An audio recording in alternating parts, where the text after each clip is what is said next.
And welcome to another episode of DIOTALK. I'm Dio. Let's talk. Today I have Father and Son, Aikido practitioners, authors, extraordinaires. Ladies and gentlemen, welcome to Michael and Antonio Aloha. Hey. Welcome to the show, guys. How are you guys doing? All right. How are you doing? Good. You know, chilling. Ain't nothing new. Yeah. Keeping busy. It's good. Thanks for having us on. Appreciate it. It's an honor having you guys. It's an honor. So, like, what's new? What you guys been up to since last time we spoke? Well, just trying, in terms of martial arts and their dojo, we're just trying to, much like a lot of the other dojos in the world, we're rebuilding right now that things are kind of the floodgates are open, but we're just kind of starting all over again in a way, right? Trying to get people to come back to train, not be afraid to interact with other people, because we're finding that there's still a little bit of that fear out there that after 2 years of being shut down in terms of how our society interacted, there's still a little bit of hesitation. So we're not getting the same numbers coming in, but it's I'm very grateful that we were able to keep the doors open during the whole pandemic time, but we lost a lot of members, unfortunately, but we're rebuilding and we're optimistic. That's good. Great start. That's what matters. Yeah. What about you, Antonio? What's new? I just finished reading your latest article. It's really good. Oh, well, thank you. Getting caught up on some of that stuff, helping out with the dojo. I'm continuing my research. So, and the last time we talked about the book Aikido Comes to America. I'm currently working on a sequel to it. Oh, nice. I'm finishing up the preliminary rounds hopefully by the end of this year, and then come next year I will have a better idea on what the end product is going to look like, and I'm going to spend the next few however long it takes to get it right in the way that I feel more comfortable with it. Still doing interviews, still doing research within other martial arts as well. Actually, more specifically, I am gathering some more interviews. If always researching going on here, but I'm gathering more interviews to talk about a prolific Jew practitioner from the 1960s to 1970s here in Philadelphia. And I'm actually getting to talk to some of the people who actually got to train with him all the way back, way back when. Last guy I talked to was on yesterday, so Monday, for those who are tuning in later. But no, it was a really great conversation, and I'm looking forward to how this whole project, the second project, pans out. So nice. Do you guys have conversations about this, like? As your son, Mike, as your son continues to dive into this world, like, do you get excited? Do you get like astonished at so much information he finds? Yeah, absolutely. I mean, it's both of my children train in Aikido, and they've been, I would say, easily the last 8 years or so have been a massive inspiration for me to keep going. With any endeavor that you do, you have your ups and downs, and you wonder, why am I doing this? Why am I still doing this? Even when the prior to the pandemic, traditional martial arts enrollment numbers had been going down, specifically in Aikido. And you're saying, well, maybe it's time for me to close up shop and move on, or do something different, or the time has passed and all. Nothing lasts forever, so to speak. But I keep getting re-inspired by them, because it's a passing down of information, and I'm training with them, and they're excited about it as well. And then I get excited, and then we're working on different things together. And I feel at a stage, even though I've been training longer than them, I'm comfortable with saying to them, hey, help me work this out. I'm not quite sure of this, or hey, let's work on this together. And I take their input, being that they're much younger than I am, and probably a lot more, flexible and in better shape overall, that, we come up with ways to teach things differently to our membership. to demonstrate things differently, to present them differently. And, they're the next generation keep the art going. Whatever art it is, they're the next generation. And being able to have a part in that is really exciting, because sometimes you look past it. It's not about rank. It's not about the next belt or advancement. It's not even about learning like a bunch of new techniques. It's kind of taking what you've already done and reshaping it, remolding it. So it's been really exciting for me. And, on a personal note, most of my martial arts journey it's been challenging. I've been injury prone my whole life, but I've worked through it. There's always that when you spend time in it and you're running a dojo and you have members, you have people that you're responsible for to give them a broader sense of whatever the art is. You're often involved in organizational type things, which then brings about the political type aspects of things that kind of take away from the art itself. But I've been involved in things like that haven't really been a positive. So having my children continue doing this, and now doing it alongside me as their instructors as well at the dojo, it's just given me, I like, part of my continuing in the art is specifically for them. I know that sounds a little crazy to some, but everybody has to have their purpose. And I found that, if I can impart that on them and they can continue it down the line, that's doing a great thing to me. No, it is 100%. How do you feel being an instructor, Antonio? Like, what's the like for you? How's it different being a student now, being able to actually teach? Well, there's a lot more responsibility that comes with it. I've found in my time being, an official instructor or assistant instructor, depending on which way you want to slice it, I've found that the students have been more open to asking me questions.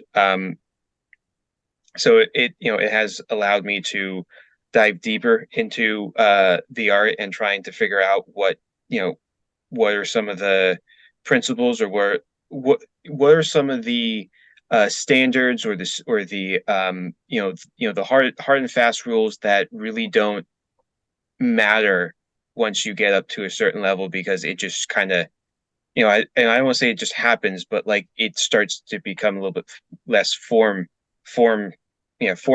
based. So trying to realize that, oh, hey, I need to bring that back just a little bit, be like, okay, well, this is for this, the students who haven't reached that level yet. It's just always, I mean, I know I've been like the past training day yesterday, I just know that even as an instructor, I can still train with them, and I can maybe push them a little bit more, or maybe get them to do something a little bit more intensely, or maybe faster, or something, because I can train with them help them get their confidence. Yeah, basically at the same time as I'm helping them to, at the same time as I'm teaching them.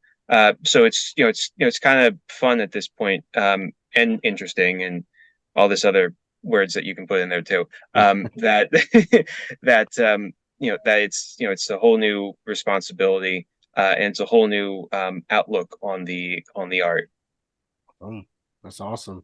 Have you guys thought about like doing like starting your own like small tournament or something? Because it's like, it's one of the things that I feel like is missing after the pandemic is just getting creating something that people could gravitate to, that sticks like a magnet. Yeah.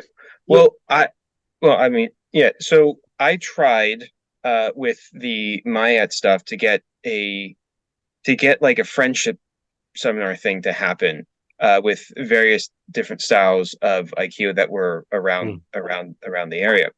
But I also wanted to focus in on the up and coming Dan ranks, or the up and coming black belt ranks, first, second, third sort of thing, because they are going to be the next generation, kind of like how Mhm. my dad just said here. But everyone as of now within the Aikido community that I've seen, they've tend to focus on the popular and most well known practitioners, who are, unfortunately, because time keeps moving forward, they're starting to get a little bit older, Mhm. right? So it's with the thing looking forward, also always looking to the past as well, but looking forward to be like, hey, when these people aren't going to be able enough to continue these seminars and stuff, people have to kind of replace them. And I know that there are some like little pockets here and there that are trying to do like, hey, here's like a future leadership seminar thing of like a second or third dan going about that, but like it unfortunately kind of fell through because there wasn't really much interest in bringing people up from even their own schools, just to have like a little bit of like a stage to be like, hey, you're going to be the future of the art one day or another. Yeah, So not not enough so, representatives right. to carry that torch. I mean, yeah. I mean, but it's like, so we live, in my opinion, just going off my research, what I've seen, it's a lot of like what's hot right now. Like it's I know, Michael, we touched a little bit about this on our last episode, and we're like, you know, everybody's like some type of prize fighter. So, to keep the business moving, come learn, bump, you lose, you get out, keep, creating fighters, but not, sharing the philosophy. That makes sense, right? So like you have like, let's say, these UFC gyms, and where they take, now competitors who start as practitioners, make them into competitor, and put them into a ring. They're fighting their ass off. They lose, they get back out, and don't teach them the philosophy. You're just prize fighter, fighting for money, fighting for belts, fighting for entertainment. I remember this. I had this conversation with this gentleman, Phil, who loves Aikido. I met him through practicing jujitsu, and he's somebody that he loves the martial art general. He knows history of Aikido, Judo, Jiu-Jitsu, karate, Taekwondo. Like, this is somebody who like really enjoys this. And when I used to talk to him, he used to tell me he used to sit and spread the knowledge, the philosophy, the why we fell in love with this. And he would tell me it's difficult because everybody just wants to be a prize fighter.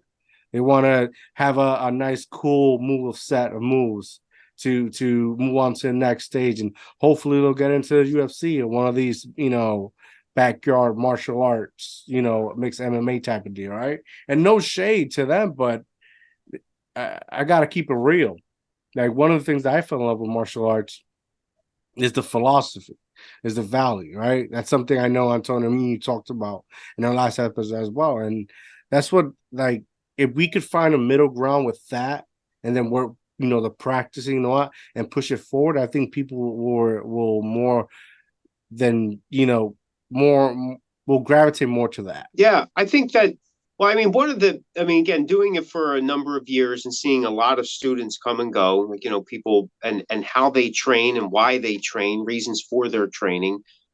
You often see that people they want something instant so they can take home with them to show to their friends or loved ones, right? Mm-hmm. And so that quick toolbox of things to do, that little bit flash in the pan, is what keeps a lot of people engaged until it isn't there. And like you're saying, there is a much deeper aspect to this lifestyle. I mean, beyond the martial arts, it's, for Japanese, it's Budo, right? It's a martial way, and that's not necessarily us going out and fighting everybody that's around. It's actually, because the Budo was created after war became obsolete, in a sense, and it became about overcoming the challenges that we have personally ourselves. So the war that we're fighting, and we talked about this before, on the last episode, is that war within, right? So,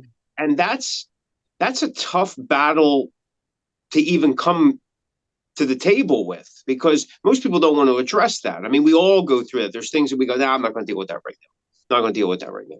And what I have found in Aikido training, and I think this is with every martial arts style, is that you're fighting more of yourself. Like, can I do this? Can I do this? And a lot of what I've experienced, especially in the last 5-6 years, and with the heavy onset following, the pandemic, I hear quite often why we can't do something, can't do it. I get excuses why things can't be done, or why I can't do them, why I can't be there. I never hear anybody say why I should do it, why I want to do it, why it can be done, type of thing. Like we do a lot of ukemi, which is falling, and it looks daunting at first until you learn the skill sets, right? The mechanics to do it. I mean, with anybody who's never done it before, it looks like you're in a circus or a stuntman or whatever. But no one's expected to do it right out of the gate. You have to learn how to do it, and it's taking that time, putting in the effort, the discipline, the self-discipline, I should say, the commitment, and the repetitiveness of doing it over and over again so that you get better at it. That's the idea. And we're seeing that people just don't want to put that kind of time in. And it's a bit sad, especially when you yourself have spent so many years trying to get better at what, I mean, listen, perfection is something that, and I say this all the time, is not something that really exists, right? If I want to be perfect, yes. Well, there's no perfect, right? Because what could be perfect today isn't perfect tomorrow. So if you eliminate trying to be perfect and following the passion that's there and following how it is to the best that you can be that day, well, that's all that you need, because I'm hoping that I'm better tomorrow than I am today. And I know a lot of this sounds cliche-ish, but the older you get, you start seeing the simplicity and power in such a perspective. So you don't kind of like waste your time on all this other crazy stuff. Sure, in martial arts, you have to go through the basic movements. You got to learn the kind of steps. You got to learn how to keep your body in a certain way, right? It's like dancing. You have to learn the dance step. But at the end of the day, especially for Aikido, it's not about winning or losing. It's not about, one person's specifically a winner, one person specifically a loser. It really has more to do with yourself and how you interact with another person, and then what that means to you, what you learn from that in return. And that's a tough pill to swallow. And I mean, it took me forever just to get to it here. So try to teach that, and it's very difficult to do, right? So, but I take this and I go boom, boom, boom, boom. I got a busted nose and 2 black eyes. People can see it and go, I want to do that real quick. Yeah. Yeah. What's your thoughts, Antonio? Well, 2 things. Since we cover the broad range of topics for that, 2 things. Like, yeah, the philosophy is kind of trudged over, unfortunately. And I will say one thing with Aikido philosophy: the deeper you go in, the more confusing it gets, because that's just how the founder was. Like, if you want, like, what Aikido meant to the founder, there's a lot of very vague references about nature and some really obscure religious references. It gets really confusing. But if you take that out and just kind of do like the surface level stuff, it is a lot more digestible. But there was like 2 things I want to point out, because it reminded me of some things. So the first one is actually 2 people that I interviewed for Maya, and they were 2 competition heavy. Either one was an Olympic judo person, and the other one was a Olympic coach, wound up being an Olympic coach for like 2 or 3 years. I compared those interviews to the ones I got from Aikido or from Kendo or from Naginata, and the answers were just really short and succinct, but there wasn't really much depth to it. So when I ask some deeper question of like, hey, what does judo mean to you? I wind up getting like throwing people and winning or something like that. Like something really short and what some people would consider shallow. Like, there is no real there's nothing else above competing for these specific judo people, which, if that's exactly what they want to do, more power to them, because they're probably not bulls in a china shop, but they're bulls on the mat, and you probably don't want to get a hold of them anyway, because they're going to throw you anyway. So it becomes competition centered, and the second part, and it kind of happened a little recently for me, is I also take Olympic fencing on the side a little bit, and that's a sport that's basically centered around competition. There are a good handful of people within the club that are like, hey, we'll just come around and fence each other for like once a week for 3 hours. And then there's like a few people there who are super hardcore into competition. It's the only thing that they talk about. It's the only thing that the training reverts back to as like, hey, you have to win in some way, shape, or form. The handful of people on the other side who are doing it for fun, it's kind of like, hey, you lost today, but you learned something, right? It's like, well, maybe not specifically, but yeah, I learned like what not to do, like right there. I mean, the approach to that is just completely different. So I guess at the end of it, it's like, if you just want to compete, that's cool, that's awesome, that's a whole goal setting for them, but it's taken away from something bigger that you can actually gain from just body movement. I mean, to pull another history thing, is that like the first fencing teacher in the Americas back in the colonial days realized that no one's carrying around swords anymore. So he's like, well, this is great for physical I'm losing the words right now.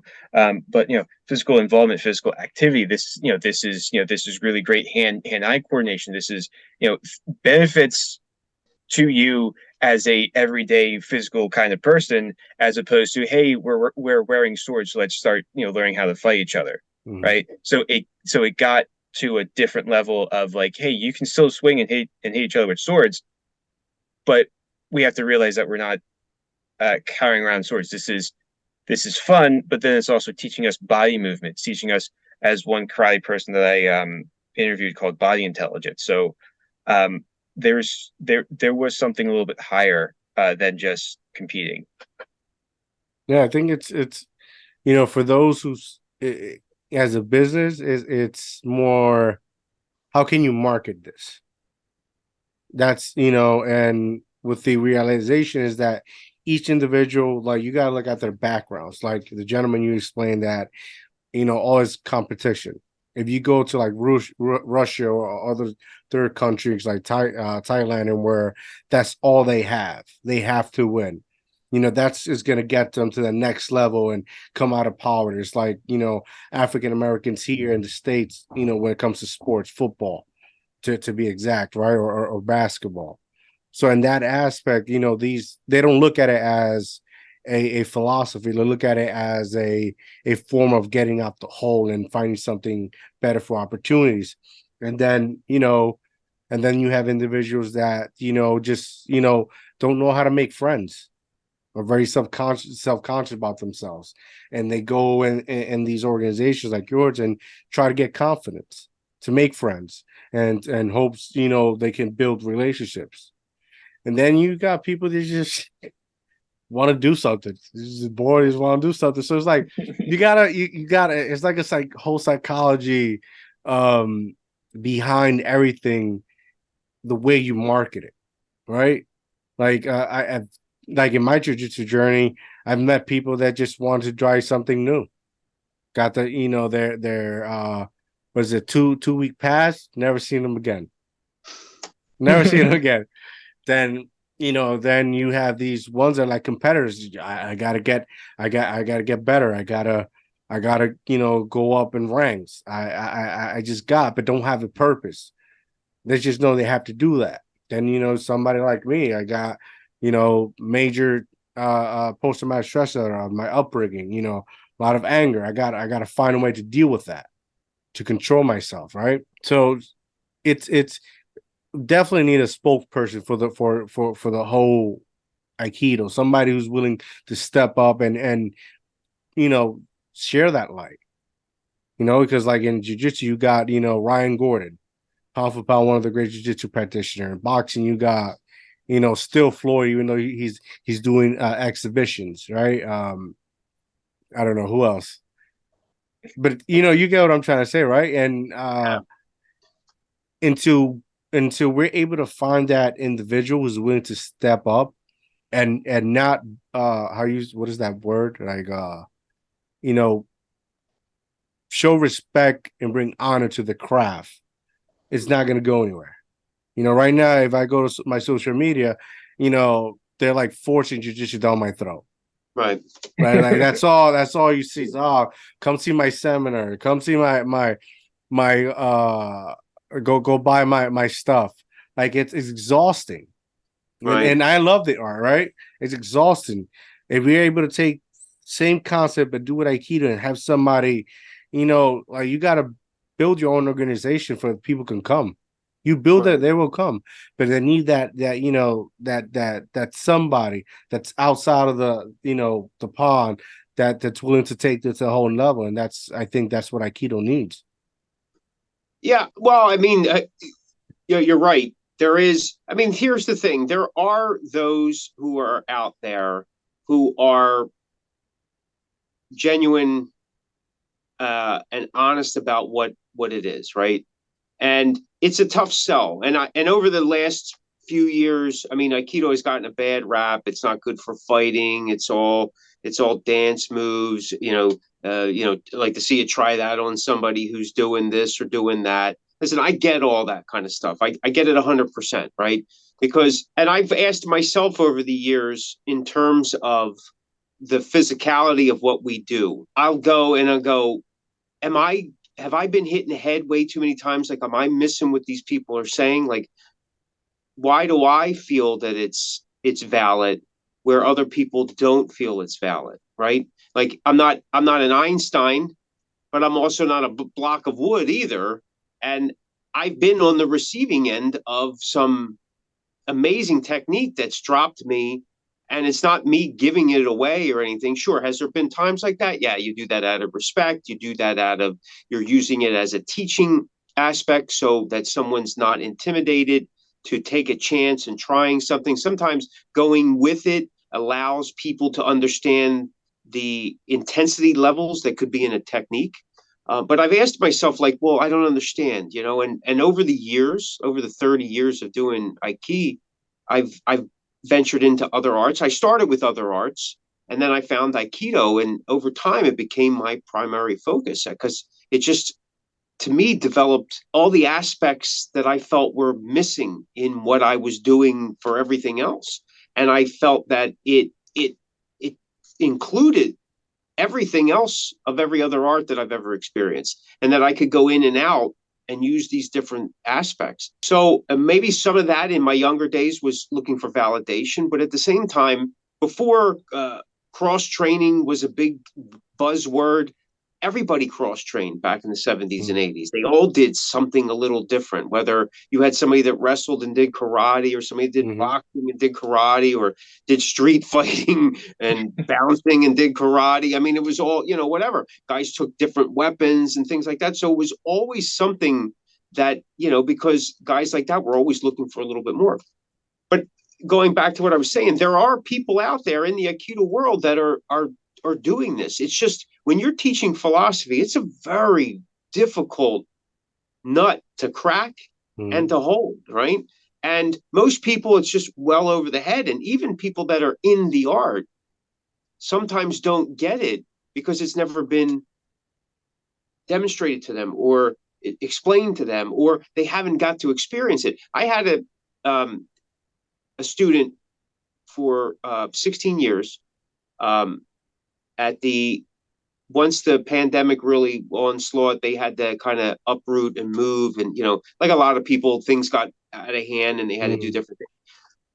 Well, this particular student joined Aikido because some family members were doing it, but at the same time, it was like, well, she looked at it as like, hey, this is me going to the gym. This is me replacing my aerobics class, and I'm getting an exercise, and and I'm with my family and stuff like that. And the whole idea of talking about the philosophy and what it could do to you and how it changes you and your view on the world and stuff wanted nothing to do with it. That's totally against it. And a couple of years into training, she's getting more and more intense, and she's finding that it's creeping up in her regular life, whatever she was doing. And she was fighting it for the longest time, saying, no, this is not what I wanted. This is not what I wanted. And then all of a sudden, she just embraced it, and everything started changing. So you have to be in it for a while, especially for Aikido. It's something you have to be in for a while. And I found that people that come in looking for it leave very quickly, because it doesn't live up to what they believe it to be, what they think it should be, and they get completely thrown off. They figure they're going to have this epiphany and enlightenment where it comes down and they're like, oh, that's not what enlightenment really is. Enlightenment is, it could be just a flash and go, oh, I kind of understand now, to go to the next part.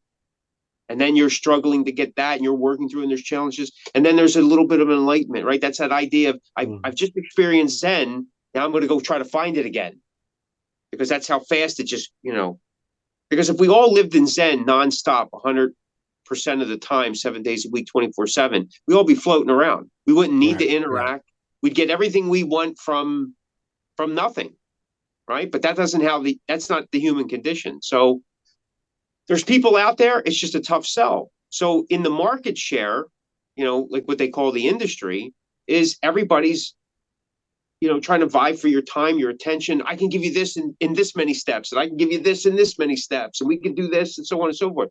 As T-san was saying about like trying to bring up that new group, it's a slow process, because the guys at the top don't want to let it go, because if they are making some kind of name, awareness, or money for themselves, why would they let it go, right? You're not going to let it go.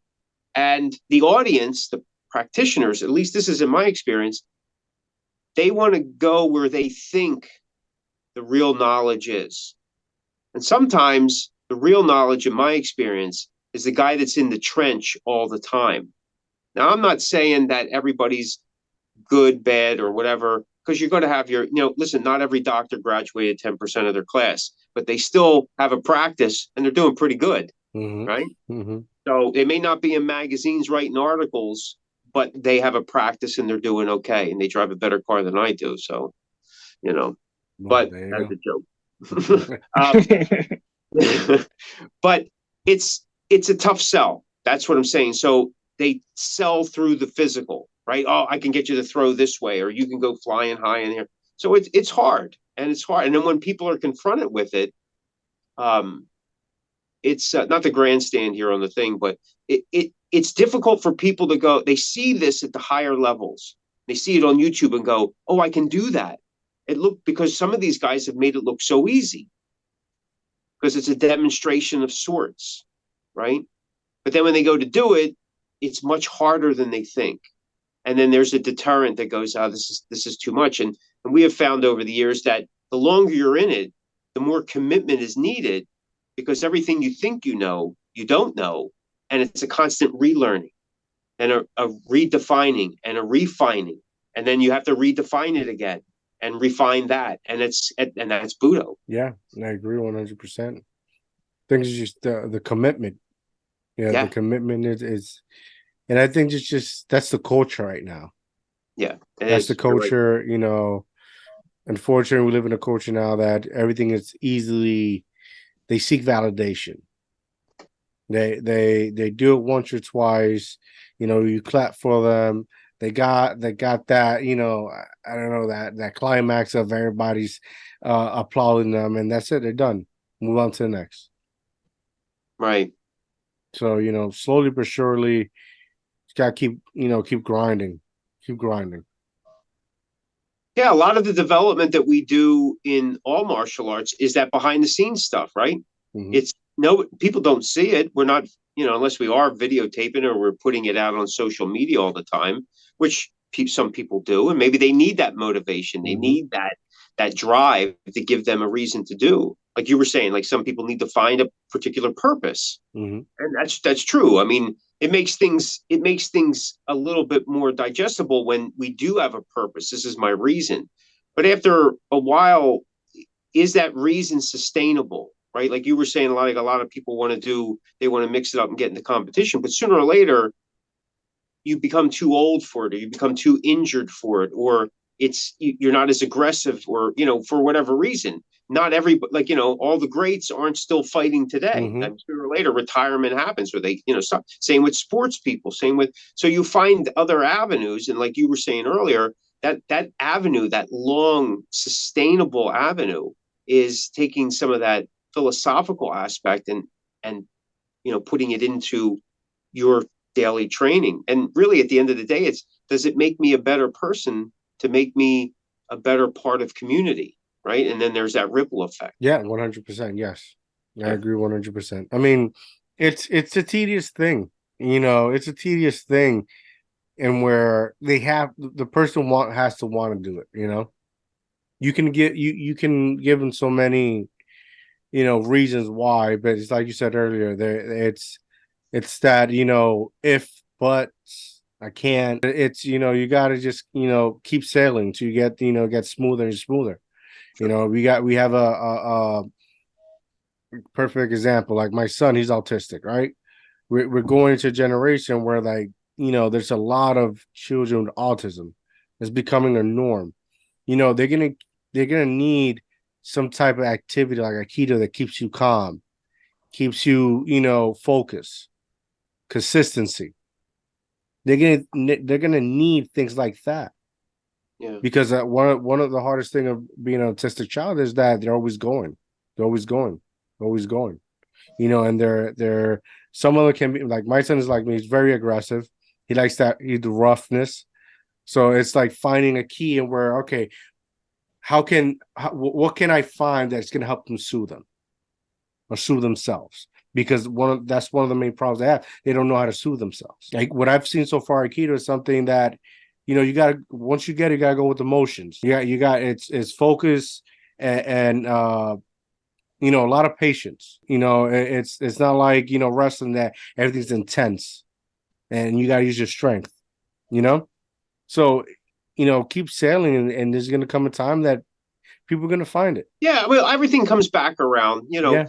One of the very exciting things that I find, like with Tisan's interviews and his writings, and his that a lot of people, there's a lot of shared experience. And I've read lots of his interviews, and of different generations, people from the 60s, 70s, 80s, 90s, and current people, and then some historical accounts. And everybody's been experiencing a lot of the same thing, right? Because that's human interaction. And it does give you hope that, hey, like, we're still here, we can still do it. Yeah, the numbers may not be what you would hope them to be, but if you let go of that and not focus so much on that, you can find that there is this community, and there are always people looking for, like what you're saying, they're looking for a little bit more, a little extra, looking for the calming aspect. They're looking for, and it can be intense. It can be intense Mm-hmm. physically, it can be intense mentally, it can be intense spiritually. And we've always talked about it as, you present these type of things in the physical realm first, because that's what we can grasp. We see it. I go like this, people go like this, right? And then through that physical movement, mentally things start then begin to process. And then you take that piece and you apply it to the physical, and then the physical to the mental, and back and forth. And then over time, that spiritual piece develops, like the example I gave of a prior student of mine. It develops sometimes on its own and without you knowing it. And then all of a sudden it's part of that triangle piece, right? Yeah. And now once you start getting into that, you're thinking more in terms, you're still doing the physical, you're still thinking through it, but now you're talking about compassion and morality and ethical approaches, and just how can I be better, or how can I do better to be better? And that doesn't necessarily mean falling better, throwing better, or whatever. It's like you're starting to look at yourself in a bigger picture and saying, well, I'm just a piece of a larger community. What can I do, for that? And you'll hear that a lot in Aikido, especially with organizations and stuff. But really, in my opinion, organizations are more for taking care of your rank and advancement, and you give them money so they can exist. I know that's not going to be looked upon very favorably. But it's the truth. But it's the truth. But it's the truth. It's the truth. Right? Because anything that you get from an organization, in my opinion, you've paid for on some degree. And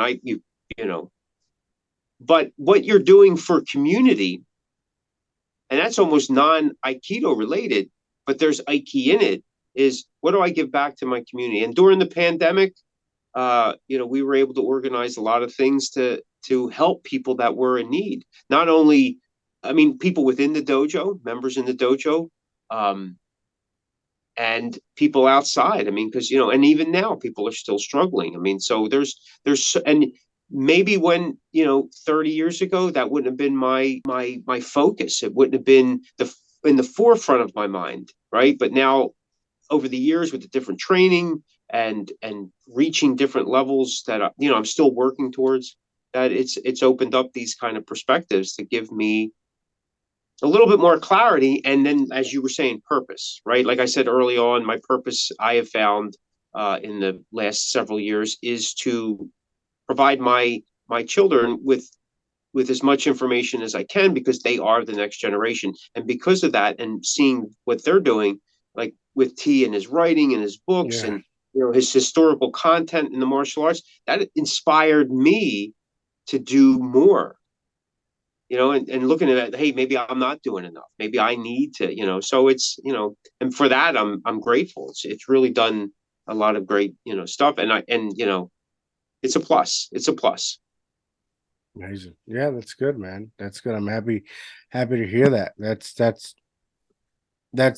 what it's about. That's you go on this journey, this ride. It's able to see things and see new things and learn new things and be able to try to understand it and grasp it, so you can always put your best foot forward and be in the right representation of who you are. Right. That's all that matters. Like, one thing I love about Antonio's stories is it's like there's so much history and different histories, and it's not talked about, and people don't know about. Like, you have to go into like family lineages or generations to get information and how things were, because it's not common. And I think that's like such a lost art in information. And I think, the world, that's why I enjoy reading, because I think the world needs to really know about that. Because before the world, before what we are now, there was different things. But how would you know if it's not fair, it's not searchable, right? Values, and I keep saying values because that's something I feel personally has, slowly destroyed what's the culture right now. So there's no value or purpose. So, this is why I enjoy reading his articles, and I enjoy seeking, martial arts, not what's they're showing you on the TV or the freaking ads and go buy my shit. Like it's I enjoy that history. Like, I remember, I think last year I sent you an email. I have an idea, right? And we're like, I wanted to start this is crazy, right? Don't mind me, but like, I wanted to start like a private organization with somebody that represents each individual martial arts, so that the culture and information throughout history doesn't go lost. Because you watching UFC or one Pride One or whatever, that's not that's not why it was created. That's what Mike Vick did with dogs, just put them in the cage and let them fight to death. So right now it's more the brutal aspect of everything. Like, if it's not even war related, it's just two dumbasses hitting one another to get money and a prize. Like, even even in Rome, when you read the context of the books and information, it had a purpose. It gave people hope. Me watching a UFC fight, watching two guys pound the face. I'm just trying to bet and see I get my money. You get what I'm saying? So, thank you for creating your platform and educating people like myself. I highly appreciate it, Antonio. Well, thank you. I mean, that's what I'm trying to do. I mean, at the end of my history schooling, I'm like, okay, what can I do to give back, or at least use this? And I'm like, well, might as well do martial arts, because that's one of the things I love. And I'm very surprised, and I'm very glad that the platform has grown to what it is now. There's other things that I would like to do, but time and constraints and all the other fun stuff. But I like early on, I wound up having someone either email me or made a comment, or there's like a few comments that basically said, "Oh my God, like this was great reading it, because it took me down memory lane." I know I'm paraphrasing it, but that stuck with me from I think that was like from the first full year that I actually did Maya, and that was like, hey, this is important to some people. I mean, it's important to me because I need to find a purpose in my life too, but like this other stuff is also important to other people, and that importance to other people is their own. It's not the same across the board. So I'm very glad that you're finding some purpose or some validity in that. I mean, thank you. I mean, you're welcome. It's the story, like the latest one you posted, and where she started doing it because her boyfriend dumped her, right? Like, yeah, there's 95% of people in the world will start something for that same reason. So the continuity, it's relatable. It's just finding how to put it out there for the consumer. Like anime, people love anime. People love, and one of the main things why people love anime is just the values. mm-hmm. Is that hero journey, the things they go through, the lessons, not the mistakes, the lesson learned, which is in martial arts, which is in Aikido, which is in all these organizations as well. So if there's a way to put it out there, people are going to consume it. People are going to gravitate towards it. Even, like you said earlier about the swords. What is it, One Piece or Demon something? I can't remember the names, crazy names. They have swords. People love that. You go to Comic-Con, and that's all you'll see. You'll see individuals carrying real swords or made-up swords because they live the culture that anime gives them. So there's a huge possibility in where there's a connection there. You just got to find it. You got to find it. Yeah. When it clicks, it's going to happen. Absolutely. Sure. That's kind of what history on the general is. It's trying to make connections to the past, and they're there for those who want to find things, and then that breaks off into a conversation of, well, what specific connections are you looking for? Are they the positive ones that can help bring people together, or are they the negative ones that are going to bring or force people apart? Real made up or whatever. But listen, you give them all of them. The people choose. At the end of the, you have to give them a choice. It's like being a journalist.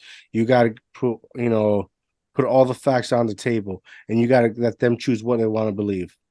It could be horrible, it could be devastating, but if you're in present time, that means something happened, that something still can happen, and something better could come out of it.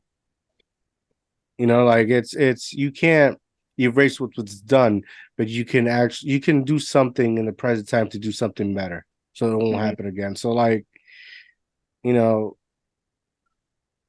it's whatever. It's whatever. It's whatever. I totally get you. That's kind of one of the reasons why history's still taught, or social studies still taught in high schools. It's like, yeah, it's all this stuff happened in the past, but you realized how bad it was in the past. Like, we need to learn from that.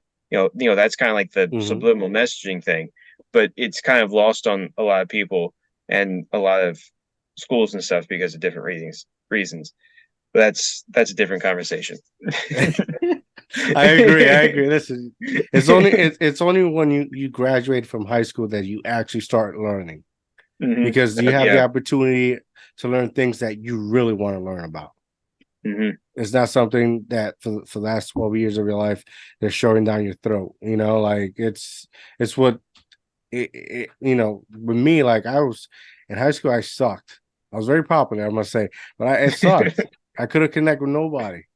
But once I got out and started, seeing life for what it was, like, I started going this route, learning about this and this and this and this, and it became much more happier in a sense. Yeah, that's going back down to what my dad was saying about purpose. You wind up finding some purpose afterwards, but then it's also, you find purpose in the things you want to do. And then that actually goes back to the whole commitment thing. It's like, hey, this is what I want to do, and then I'm going to try and stick with it. And it's it's kind of hard to tell that to people in high school, people in middle school, or even those age groups. It's because they suck, man. It's because they suck. Like, in high school and middle school, nobody knew who they were. Nobody knew what real life was.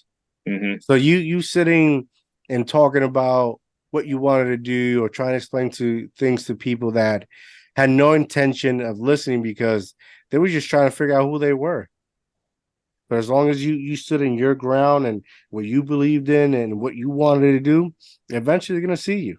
They'll always see you. And unfortunately, they'll only see you when you like actually make it, when you actually buzz, right? It's not when you're struggling and you're actually trying to do this.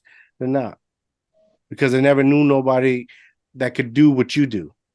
So they're just sitting and watching the movie, and see what's happened next. So keep pushing. Yeah, absolutely, guys. It's been yeah. No, I was going to say, you said something about like we make mistakes and stuff like that. I've tried to, over the last couple decades, to consider that mistakes are nothing but steps to success, right? Yes. You have to the saying, I fall down 7 times, I get up 8.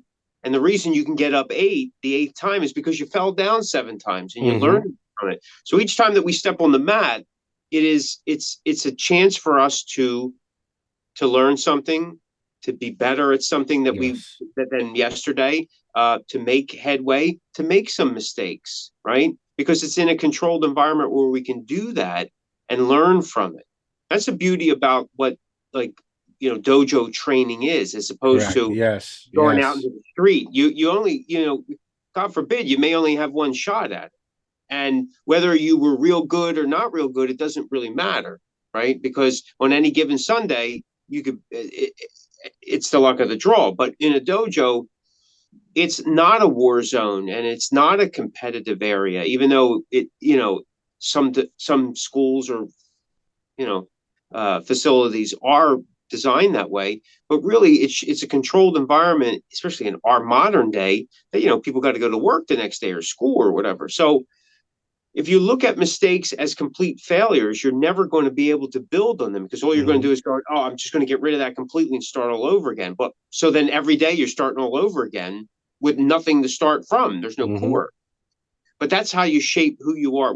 Listen, all the mistakes that we've made in life made us the person that we are today. However that is, however you want to, whatever. But that's where we are today. And there's nothing we can do about that, but we can, as we move forward, make the changes, right? If we decide to, and that's a commitment, that could be a purpose in itself. Martial arts, I think, in general, make a massive difference in people's lives. I don't care I don't care if it's Aikido, Judo, Taekwondo, you just do sword, or, if you've learned how to twirl spoons, block and strike with them. It doesn't make a difference. I think that it all has a benefit.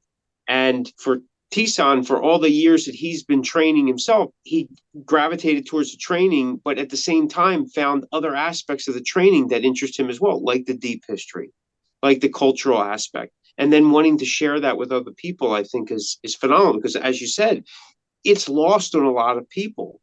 I mean, even today, younger people, they're not interested in any form of history. I'm finding that even students today that come in, regardless of age, they're not aware of anything outside of their own training area. They don't want to know about the history. They don't want to know about, pioneers in the art, and whatever. And that's tough.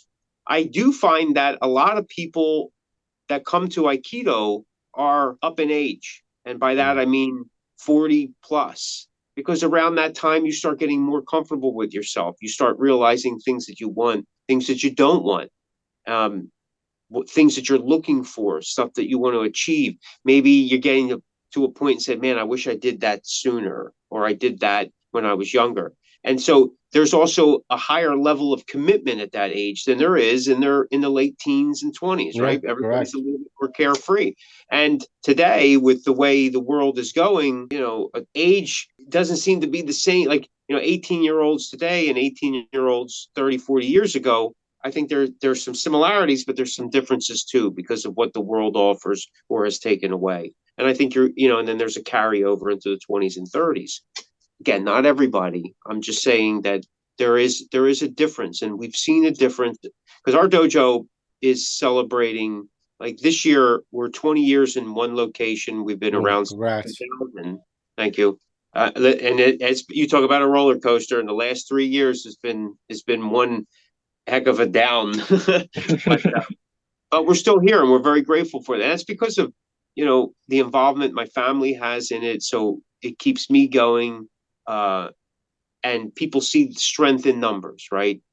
And that's really important. And our dojo is very family oriented, in terms of a lot of our members are family, father, daughter, father, son, that brother, sister, that kind of thing. So it really does help when you're talking community. So, but listen, like we said, there's people out there that are trying. It's an upward battle when you're fighting all the modern technology things that are out there that can draw for people's attention, and getting sweaty and putting on white pajamas and going around the mat. People just got lazy, but well, here's the thing with that, and I only say this as my experience, right? I've been doing this for 3 years, going on 3 years in next January, right? I've made a total of $19.89. I've interviewed 100-something people. And the day I walk away from this, it's not because I feel like I failed. It's because people didn't do enough to believe in themselves. And if you ever have to walk away, you shouldn't feel like a failure, because you did your part. You did your contribution. Our goal as people, sometimes as individuals, as men, is to leave this life better than it was given to us. You have done that. Just look at your son. Your son, last episode we spoke, he got emotional just speaking about Aikido.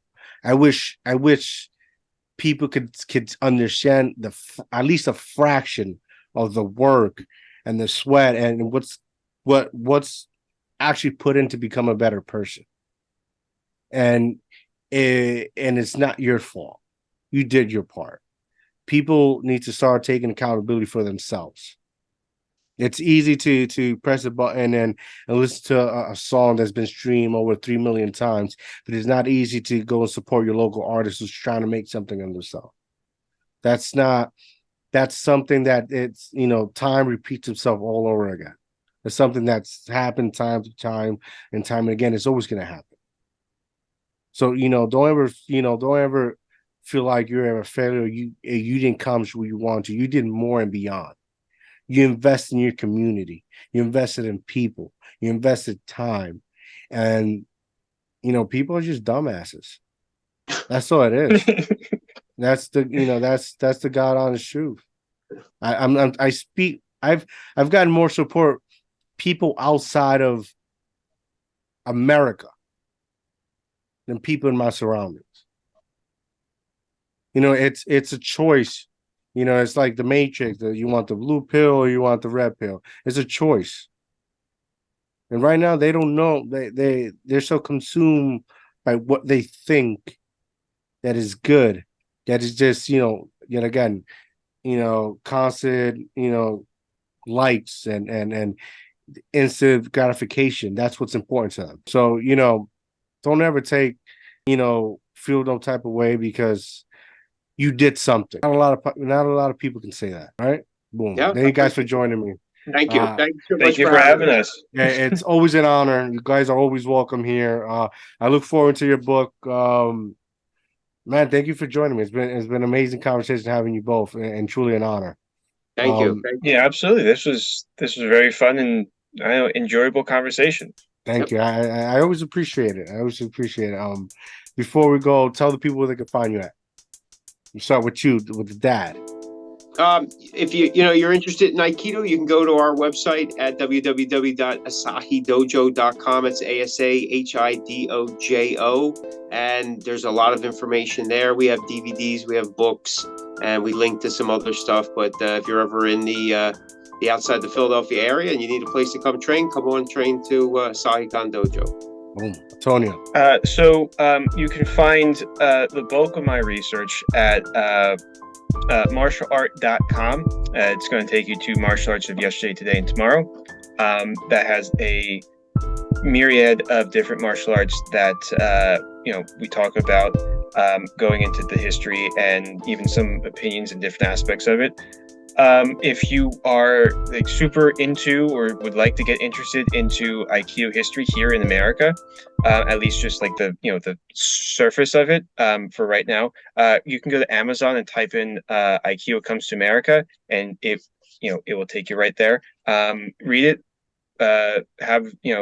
do a review, and once you're done that, go over to Maya and start reading some more stuff there. Boom, there you have it, guys. Make sure to like and subscribe our channel, DIOTALK TV on YouTube. Go follow me on Instagram, Mr.Dreams510. And guys, once again, thank you. Thank you. You guys know you're always welcome. Appreciate that. Don't wait a whole year next time, all right? Have a good night, guys. I'm out. All right, thanks.